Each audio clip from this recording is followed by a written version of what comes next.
Maligayang pagbabalik sa Oprah Recap muli. Salamat sa pagtangkilik sa aming mga recap at huwag kakalimutan mag-subscribe at pindutin ang notification bell. Ang kwento ay pumapalibot sa isang dating Korean arm wrestler na nagngangalang Mark.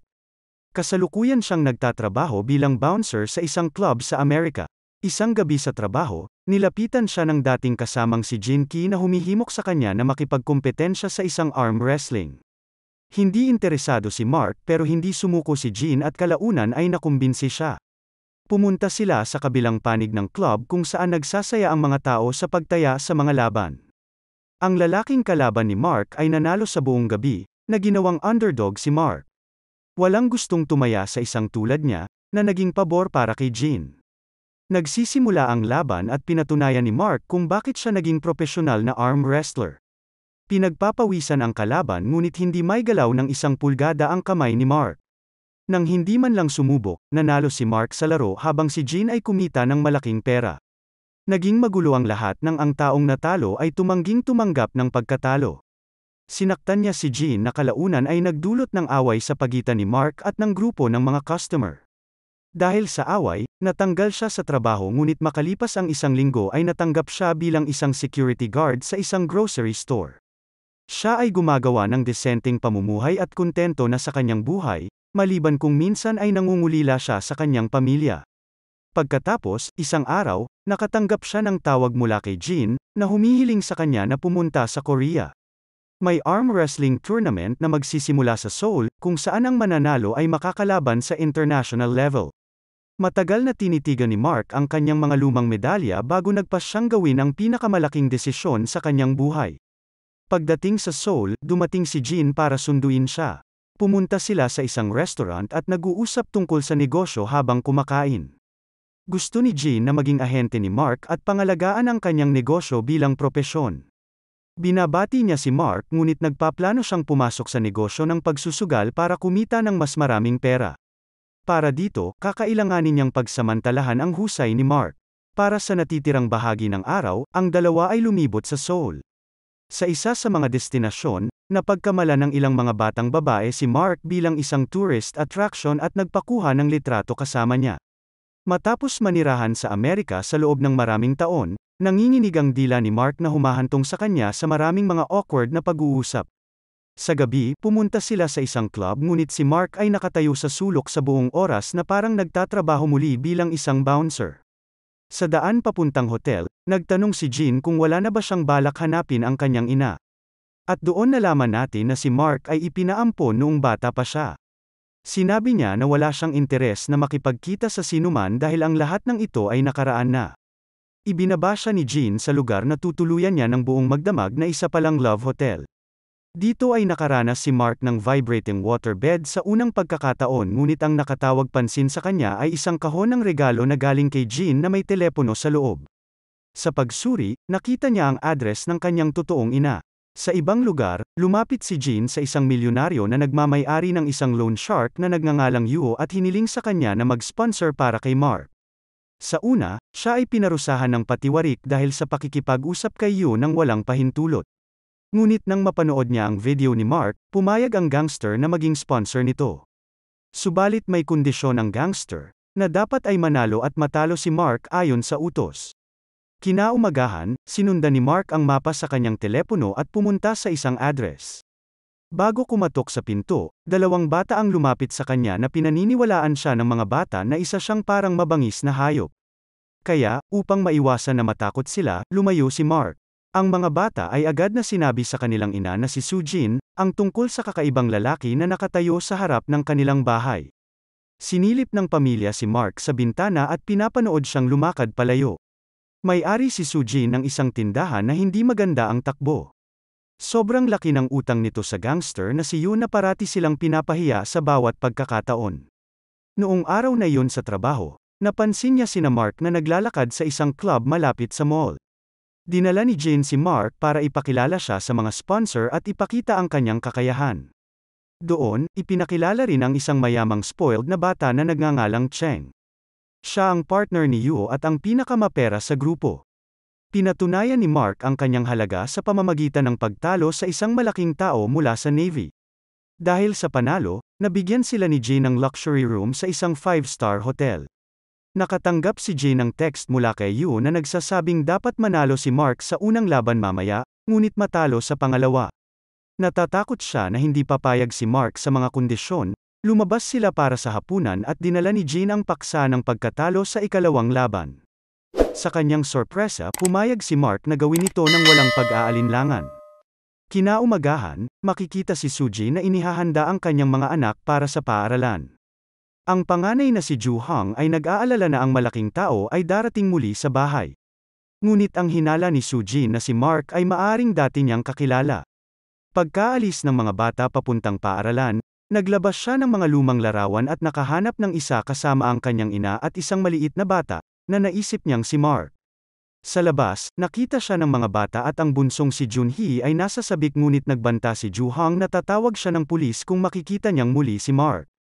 Sa susunod na eksena, ipinakilala sa atin ang numero 1 arm wrestling champion ng Korea na nagngangalang Combo. Inimbitahan siya ni Yu sa club ng gabing iyon para suriin ang husay ni Mark.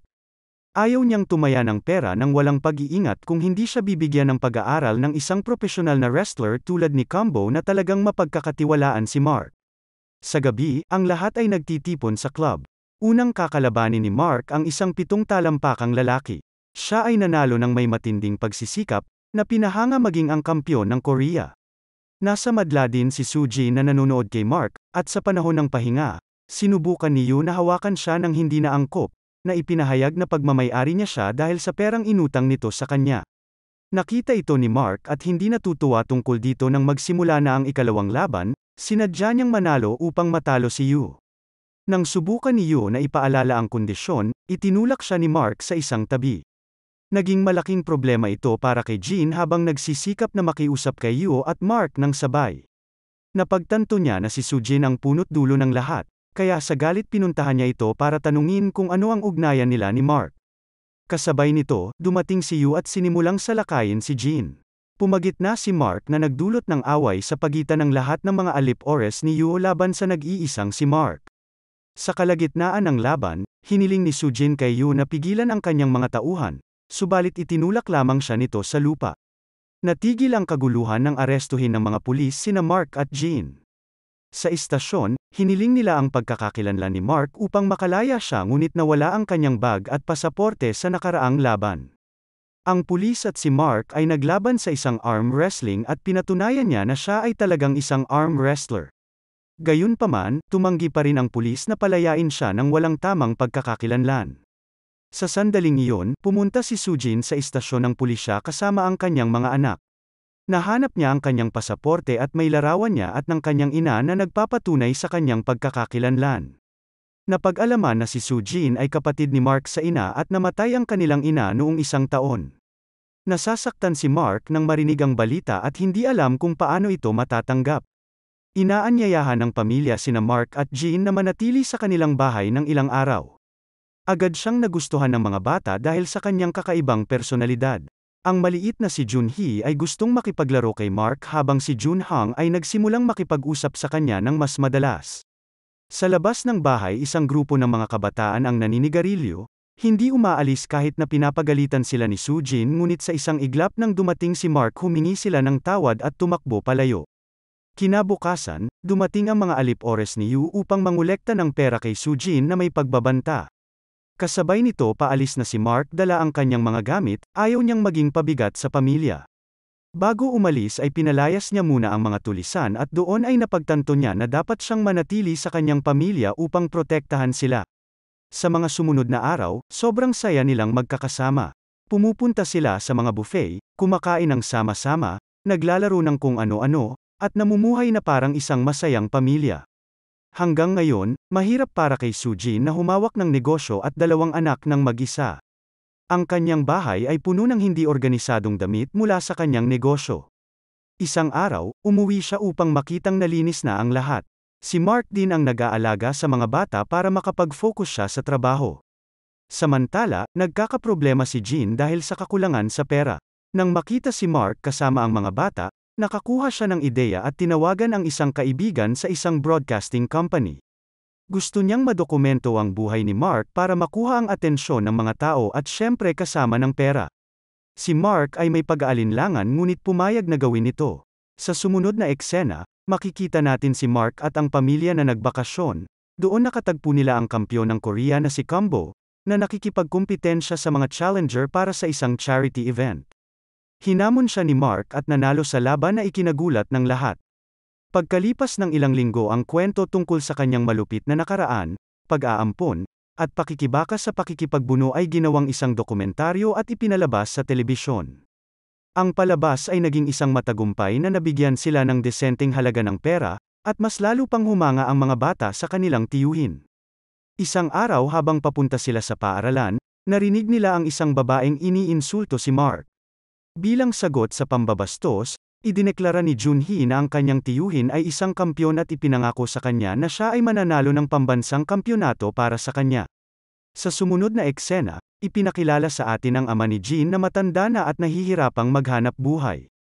Ang tanging dahilan kung bakit matigas ang ulo ni Jin na kumita ng mas maraming pera ay gusto niyang bigyan ang kanyang ama ng pinakamagandang buhay, kung saan hindi na niya kailangan pang magtrabaho. Sa pag-uwi ni Mark, tinawag siya ni Junhang at ipinakita sa kanya ang mga email na isinusulat ng kanyang ina araw-araw. Nalaman ni Mark na ang pinakamalaking pinagsisisihan ng kanyang ina sa buhay ay ang pagpapaampon sa kanya. Sa buong buhay niya, sumusulat siya ng ilang email sa iba't ibang address. Sa mga email, inilarawan niya kung gaano kahirap ang buhay noong magkasama sila. Hindi niya kayang pakainin siya at gusto niyang magkaroon siya ng mas magandang buhay. Kahit sa kanyang kamatayan, ang tanging nais niya ay makilala siya at makahingi ng kapatawaran. Nalaman din ni Mark na hindi niya kapatid si Sujin. Kinuha siya ng kanyang ina noong bata pa siya matapos pumanaw ang kanyang mga magulang. Nagulat si Mark sa balita, at labis na nagagalit kay Sujin dahil hindi niya sinabi ang totoo. Sa sumunod na eksena, nagmaneho ang pamilya patungo sa libingan ng kanyang ina. Habang nasa biyahe, tinawag niyang sinungaling si Sujin at nagpasya si Mark na bumalik sa Amerika at iwanan sila ng tuluyan. Sinisikap siyang pigilan ni Jin dahil hindi pa siya nakakasali sa paligsahan at ito'y 1 linggo na lamang. Gayunpaman, inakusahan siya ng isang bigong Mark na ginamit niya ang kanyang kaibigan para sa pera at umalis. Sa ibang lugar, makikita natin ang kampyon ng Korea, si Combo na nagsasanay para sa kampyonato. Ang gangster na si Yuo ay umupa rin ng isang malaking tao na nagngangalang Punch. Dati siyang malupit na arm wrestler, sikat sa pagbali sa bawat braso ng mga nakakalaban niya ilang taon na ang nakalilipas, siya ay naaresto dahil sa paggamit ng mga gamot para lalong lumakas sa mga laban. Si Mark ay nagsasanay din ng buong lakas na naghahandang bumalik sa laro. Pagkatapos, sa wakas ay dumating ang araw ng paligsahan. Mag-isa lang ang mga bata sa bahay nang mapansin nilang nakalimutan nilang ibalik ang medalya kay Mark. Gamit ang dahilan na ito, sumakay sila ng bus at pumunta sa arena para panoorin siyang nakikipagbuno. Ilang sandali pa ay nakatanggap si Sujin ng tawag mula sa kanyang kaibigan sa arena na magmadali para kunin ang kanyang mga anak. Magsisimula ang kompetisyon at sina Punch, Mark, at Combo ay pinananatili sa 3 magkakaibang grupo. Nang ibabaw sila sa mga laban ng kani-kanilang grupo at nakapasok sa semifinals. Isang walang awa na Punch ang nanakit sa marami sa kanyang mga kalaban at lalaban para sa kampyonato. Ang milyonaryo na namumuhunan na si Cheng at ang kanyang mga tauhan ay itinaya ang lahat ng kanilang pera kay Punch. Ngunit nang makita kung gaano kalakas si Mark, natakot silang mawala ang lahat ng kanilang pera.